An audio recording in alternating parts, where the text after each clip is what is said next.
Tu as 42 ans. Tu gagnes 3 200 € net par mois. Tu as 35 000 € d'épargne. Tu te dis que tu vas bien, que tu as encore le temps, que dans 10 ans, tu t'y mettras sérieusement. Et puis tu croises un ancien collègue de 55 ans. Il te dit qu'il ne pourra jamais partir à la retraite, qu'il est coincé. Et tu vois dans ses yeux quelque chose qui te glace, la résignation. Ce soir-là, tu fais le calcul. Si tu continues comme maintenant, dans combien de temps tu pourras arrêter de travailler? La réponse te fait mal. Peut-être jamais, peut-être à 70 ans, peut-être avec 1 200 € par mois de pension. Et soudain, tu réalises que ces 10 prochaines années ne sont pas comme les 10 précédentes. Voilà la vérité que personne ne te dit clairement. Tes quarantaines sont la décennie la plus déterminante de ta vie financière. Pas tes 20 ans, pas tes 30 ans, tes 40 ans. Et si tu rates cette décennie, tu ne peux pas la rattraper. C'est mathématiquement impossible. Pourquoi? Parce que tes quarantaines sont le point de pivot, le moment où les décisions que tu prends aujourd'hui se multiplient ou s'évaporent. Le moment où tu as encore assez de temps pour que les intérêts composés travaillent, mais pas tellement de temps que tu peux te permettre de procrastiner. Si tu investis sérieusement à 40 ans, tu as 25 ans jusqu'à 65 ans. C'est suffisant pour transformer 500 € par mois en 350 000 € à 7% de rendement. Mais si tu attends d'avoir 50 ans pour commencer, tu n'as que 15 ans. Même montant investi, même rendement, tu arrives à seulement 150 000 €. Ce n'est pas juste une différence de 200 000 €, c'est la différence entre partir à la retraite à 65 ans ou travailler jusqu'à 72 ans, entre avoir des options ou n'en avoir aucune, entre vivre ou survivre. Et voici ce qui rend cette décennie si cruelle. C'est exactement le moment où tout conspire contre toi. Les enfants coûtent plus cher, la maison nécessite des rénovations, les parents vieillissent et ont besoin d'aide. Tu es au pic de tes responsabilités. Et ton salaire, bien qu'il soit plus élevé qu'avant, disparaît aussi vite qu'il arrive. Alors tu te dis, je commence à investir sérieusement dans quelques années, quand les enfants seront plus grands, quand la maison sera payée, quand j'aurai plus de marge. Sauf que ces quelques années, ce sont exactement les années qui comptent le plus. Regarde ce qui se passe avec les intérêts composés. Si tu investis 10 000 € à 40 ans, à 7% par an, tu as 76 000 € à 65 ans. Si tu investis ces mêmes 10 000 € à 50 ans, tu as seulement 28 000 €. La différence, ces 10 années supplémentaires multiplient ton argent par presque 3. C'est ça le piège invisible de la quarantaine. Tu penses que tu as encore le temps. Techniquement, c'est vrai, mais mathématiquement, chaque année que tu perds te coûte exponentiellement plus cher que l'année précédente. Maintenant, parlons de ce qui se passe réellement dans la tête des gens à 40 ans. Ils regardent leur épargne, 20 000, 30 000, peut-être 50 000 €, et ils se disent « c'est bien, j'ai quelque chose, je ne pars pas de zéro ». Sauf que voilà la réalité brutale. Si tu as 40 ans et 30 000 € d'épargne et que tu veux avoir 500 000 € à 65 ans pour une retraite confortable, tu dois investir environ 1 100 € par mois pendant 25 ans. Pas 200, pas 500, 1 100 €.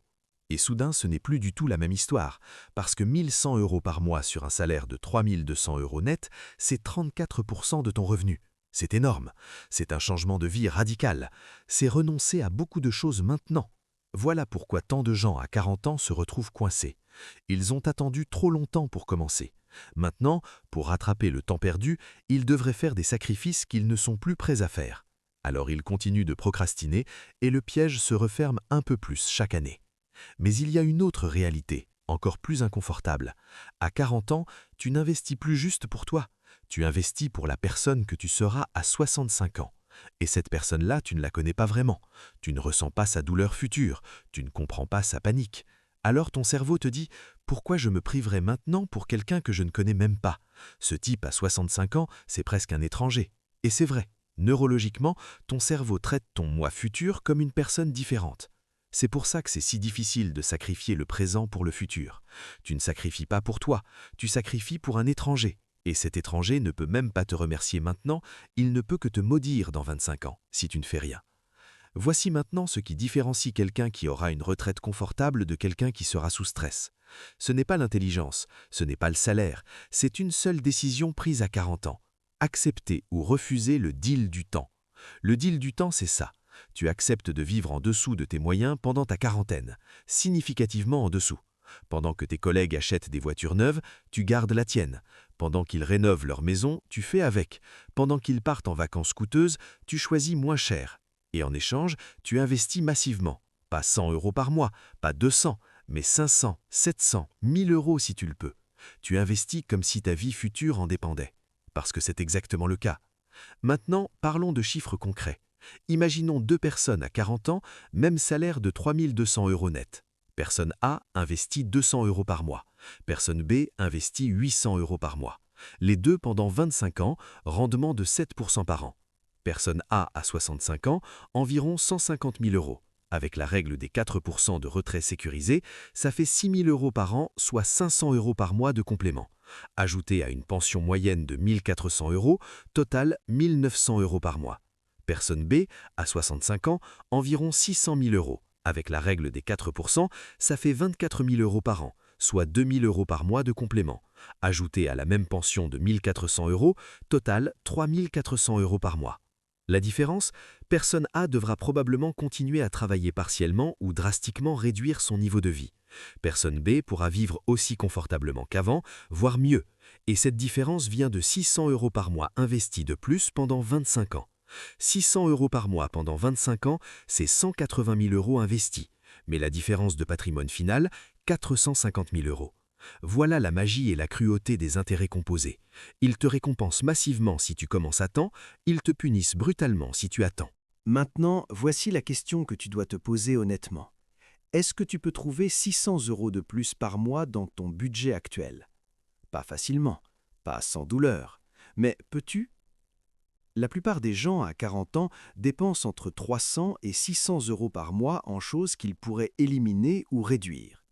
Voiture trop chère, maison trop grande, vacances trop luxueuses, restaurants trop fréquents, gadgets inutiles, abonnements oubliés. Mais voilà ce qui est psychologiquement difficile. Ces dépenses ne te semblent pas excessives, elles te semblent normales, parce que tout le monde autour de toi fait pareil.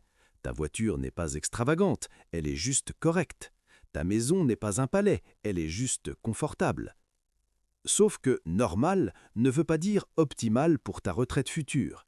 Normal, ça veut juste dire que tout le monde fait l'erreur ensemble. Et dans 25 ans, tout le monde se retrouvera coincé ensemble. Mais ça ne rendra pas ta situation personnelle moins difficile. Voici maintenant le piège psychologique le plus pernicieux de la quarantaine, le syndrome du « j'ai mérité ». Tu as 40 ans, tu as travaillé dur pendant 20 ans, tu as fait des sacrifices, tu as grimpé dans ta carrière et maintenant tu as envie de profiter un peu. Tu te dis « je mérite cette voiture, je mérite ces vacances, je mérite cette maison agréable, j'ai travaillé pour ça ». Et c'est vrai, tu l'as mérité. Mais le problème, c'est que ton moi de 65 ans mérite aussi de ne pas être coincé. Et entre ce que tu mérites maintenant et ce que tu mériteras plus tard, tu dois choisir. Tu ne peux pas avoir les deux avec un revenu moyen. C'est mathématiquement impossible. C'est ça le vrai choix de la quarantaine. Mériter maintenant ou mériter plus tard. Consommer aujourd'hui ou avoir des options demain. Et personne ne peut faire ce choix à ta place, mais quelqu'un va payer le prix. Soit ton moi présent, soit ton moi futur.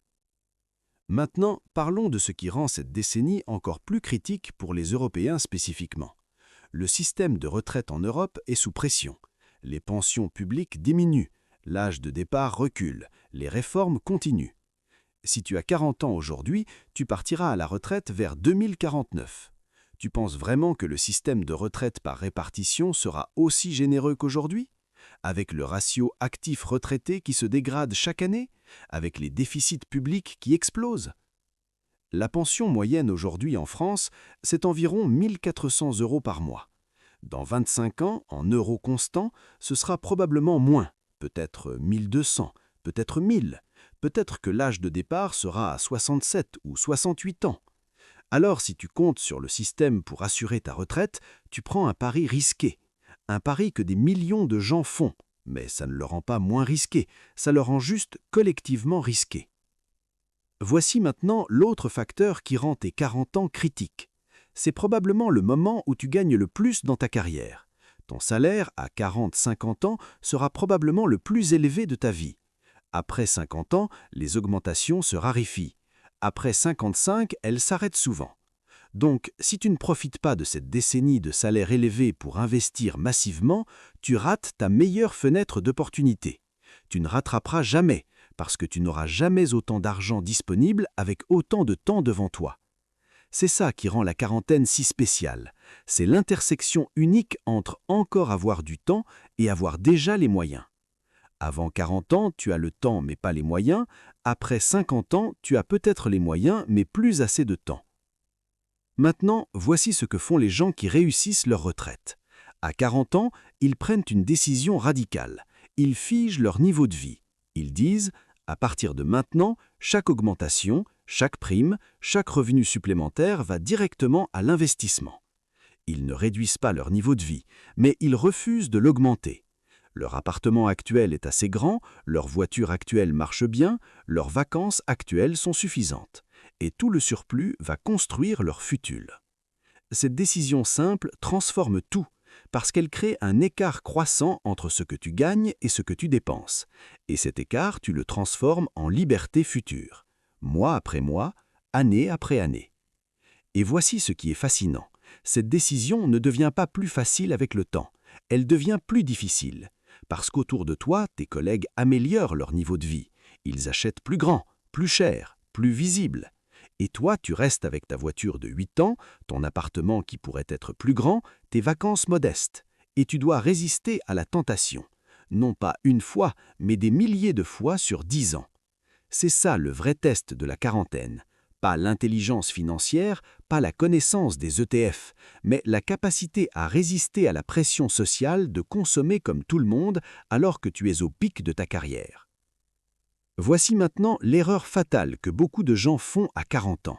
Ils regardent leur épargne actuelle et se disent « je vais attendre d'avoir un gros coup de chance, une prime, un héritage, une opportunité, et là je mettrai tout d'un coup pour rattraper ». Sauf que ça n'arrive presque jamais comme ça.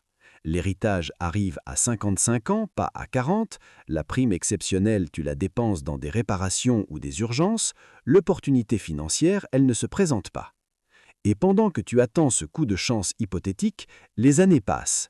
41 ans, 42 ans, 43 ans.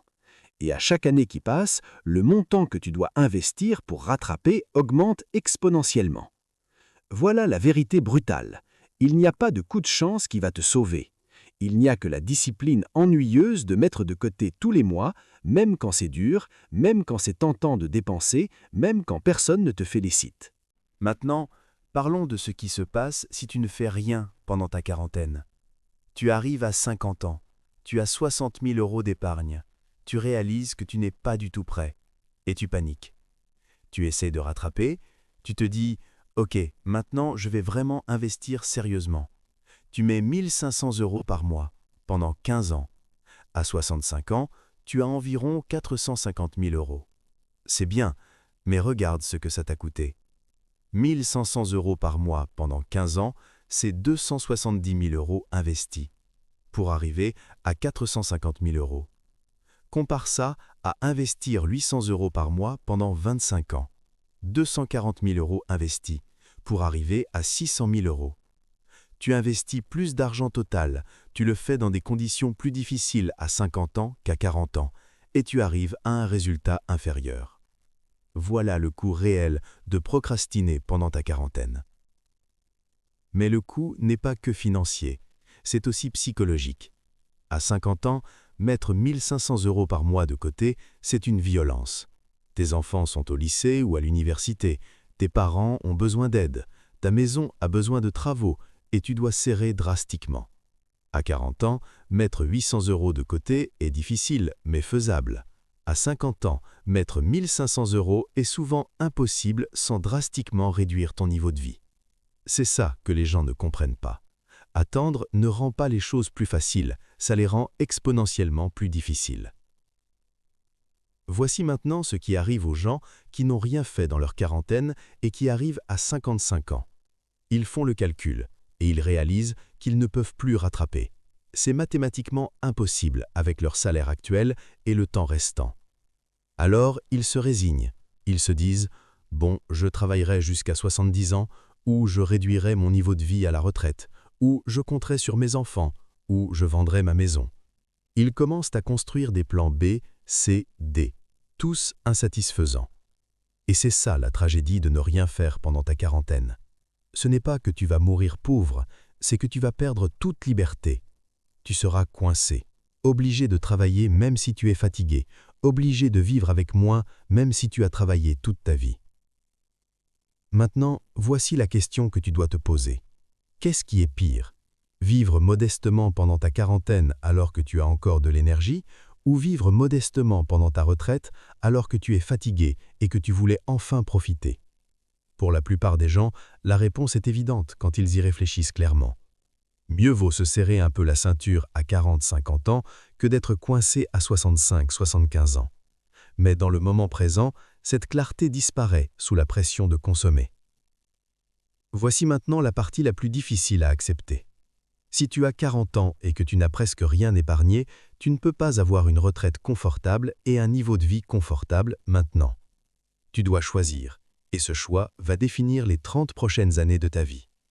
Si tu choisis le confort maintenant, tu renonces à la liberté plus tard. Si tu choisis la liberté plus tard, tu renonces à un certain confort maintenant. Il n'y a pas de troisième option avec un revenu moyen. Les mathématiques sont impitoyables. Et voici ce qui rend ce choix encore plus cruel. Personne autour de toi ne fait ce choix consciemment. Tes collègues dépensent, tes amis profitent, ta famille améliore son niveau de vie. Toi seul dois faire le choix difficile, et personne ne te félicitera.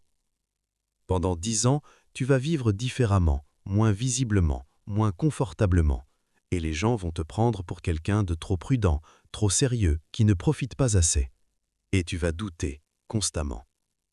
Mais voilà ce qui se passe dans 25 ans. Ces mêmes personnes qui profitaient vont paniquer, vont réaliser qu'elles ne sont pas prêtes, vont être coincées. Et toi, tu seras libre. Pas riche, juste libre.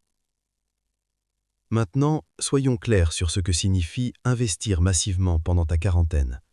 Ça ne veut pas dire vivre comme un moine, ça ne veut pas dire ne jamais sortir, ça ne veut pas dire rendre ta famille misérable. Ça veut dire faire des choix stratégiques. Garder ta voiture 12 ans au lieu de 5, rester dans ton appartement actuel au lieu de déménager dans plus grand, choisir des vacances de 1 500 € au lieu de 4 000, cuisiner plus souvent au lieu de commander. Ce sont des sacrifices, oui, mais ce sont des sacrifices ciblés et temporaires. Parce qu'une fois que tu atteins 55 ans avec un patrimoine solide, tu peux relâcher un peu. Le gros du travail des intérêts composés est fait. Tu es sur les rails. Voici maintenant ce que tu dois comprendre sur le momentum financier. Dans ta quarantaine, tu construis le momentum. Chaque euro investi accélère ta machine financière. Mais ce momentum prend du temps à se construire. Les 5 premières années d'investissement massif, tu ne verras pas de différence spectaculaire. Tu investis 800 € par mois. Après 1 an, tu as 10 000 €. Après 2 ans, 22 000 €. Après 5 ans, 58 000 €. Ça semble lent. Mais après 10 ans, 137 000 €. Après 15 ans, 252 000 €. Après 20 ans, 410 000 €. Le momentum s'accélère. Les dernières années font une différence massive. Mais tu ne peux pas accéder à ces dernières années sans traverser les premières. C'est pour ça que ta quarantaine est si critique. Tu construis le momentum pendant ces 10 années, et ce momentum te porte pendant les 15 prochaines années.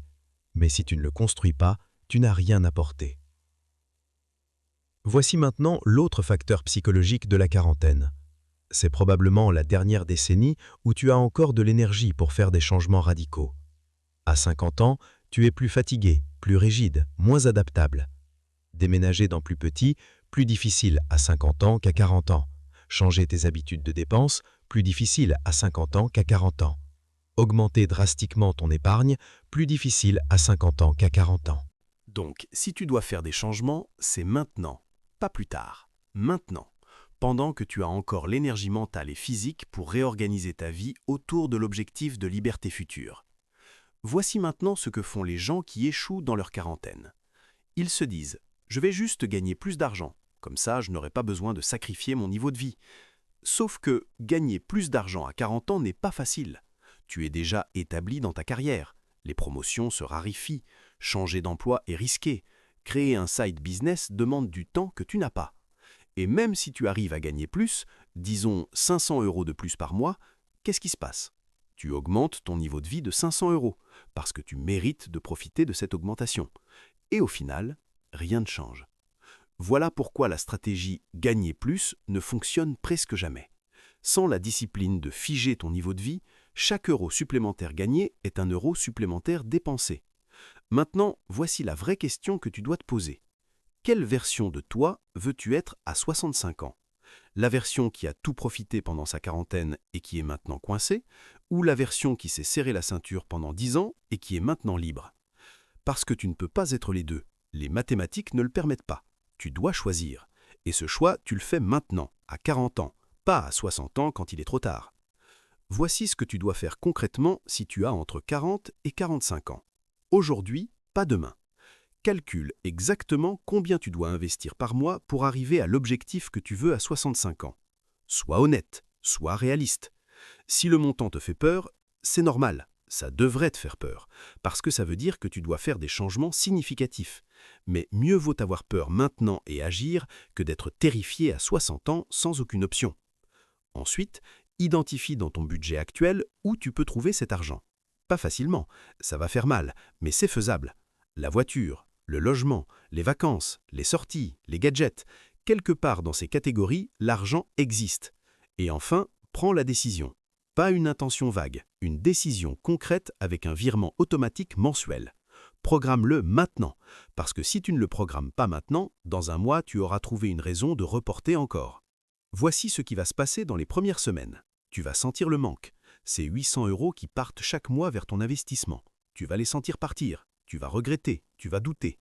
C'est normal, ton cerveau déteste perdre quelque chose de concret maintenant pour un gain abstrait plus tard. Mais si tu tiens bon pendant 6 mois, ça devient une habitude. Après 1 an, c'est normal. Après 2 ans, tu ne l'imagines plus autrement. Et voici ce qui se passe dans 10 ans. Tu as 50 ans, tu regardes ton patrimoine, 120 000, 150 000, peut-être 200 000 € selon ton taux d'épargne. Et soudain, tu respires. Tu n'es pas encore arrivé, mais tu es sur les rails. Tes collègues qui n'ont rien fait commencent à paniquer. Toi, tu es calme, parce que tu as fait le travail difficile pendant ta quarantaine. Maintenant, tu n'as qu'à continuer. Le momentum fait le reste. Mais si tu ne fais rien maintenant, dans 10 ans, tu seras celui qui panique. Tu auras 50 ans avec presque rien, et tu réaliseras que tu as gaspillé la décennie la plus importante de ta vie financière à consommer des choses qui ne t'ont apporté aucune liberté durable. Voilà pourquoi tes 40 ans déterminent ta retraite. Pas à cause de la magie, pas à cause de la chance, mais à cause des mathématiques impitoyables des intérêts composés combinés avec le temps restant. Tu as encore une fenêtre, mais cette fenêtre se ferme un peu plus chaque année. À 41 ans, c'est un peu plus difficile qu'à 40. À 42, encore plus. À 45, significativement plus. À 50, tu es dans le mode rattrapage désespéré. Alors la vraie question n'est pas « est-ce que je vais sacrifier mon confort maintenant ?» La vraie question est « est-ce que je vais sacrifier ma liberté future ?» Parce que tu vas sacrifier quelque chose. Soit ton confort pendant 10 ans maintenant, soit ta liberté pendant peut-être 20 ou 30 ans plus tard. C'est juste une question de quand tu payes le prix. Les gens intelligents payent le prix tôt, quand ils ont encore l'énergie, quand le prix est plus petit, quand ils peuvent encore utiliser le temps à leur avantage. Les autres payent le prix plus tard, quand ils sont fatigués, quand le prix est énorme, quand le temps travaille contre eux. Et ce prix, ils le payent non pas pendant 10 ans, mais jusqu'à la fin de leur vie. Alors maintenant, tu sais exactement pourquoi tes 40 ans sont déterminants. Tu sais ce que tu dois faire, tu sais combien ça va coûter, et tu sais que si tu ne le fais pas, tu le regretteras à 65 ans. Le choix t'appartient, mais ce choix, tu dois le faire maintenant, parce que dans 5 ans, le choix sera beaucoup plus difficile, et dans 10 ans, ce ne sera plus vraiment un choix, ce sera une obligation subie, pas une décision prise. Tes 40 ans ne sont pas juste une décennie de plus, c'est la décennie où tu décides si tu vas mourir en travaillant ou en étant libre. Et cette décision, tu ne la prends pas en parole, tu la prends en euros investis, mois après mois, sans exception, pendant 10 ans.